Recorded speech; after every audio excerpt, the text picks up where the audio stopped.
Kerajaan Sriwijaya jadi pusat pengajaran agama Buddha saat perkembangan pesat wilayahnya.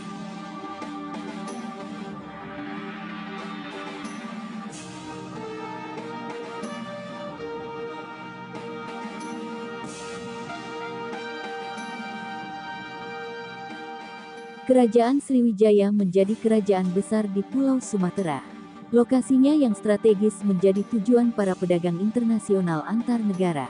Belum lagi kekayaan alam yang dimiliki menjadikan Sriwijaya menjulang sebagai kerajaan disegani di Nusantara yang kaya.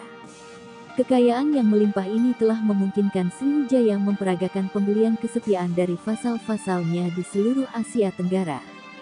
Dengan memerankan sebagai entreport atau pelabuhan utama di Asia Tenggara.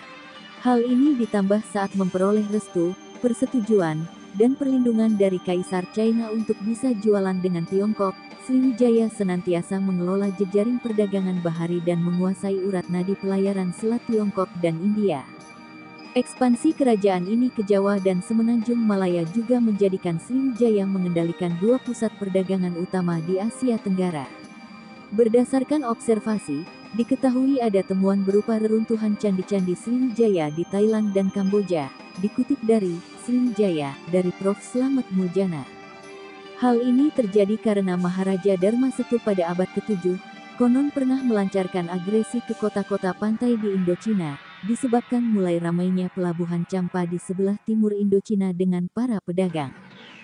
Sriwijaya meneruskan dominasinya atas Kamboja, sampai Raja Khmer Jayawarman II, pendiri Kemaharajaan Khmer, memutuskan hubungan dengan Sriwijaya pada masa zaman yang sama.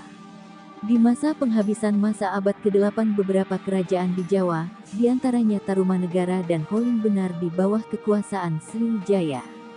Menurut catatan, pada masa ini pula Wangsa Sailendra bermigrasi ke Jawa Tengah dan berkuasa di sana.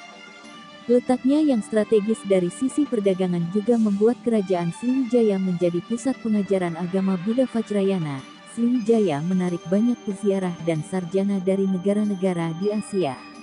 Di antaranya pendeta dari Tiongkok Ising, yang memperagakan lawatan ke Sumatera dalam perjalanan studinya di Universitas Nalanda, India, pada tahun 671 dan 695.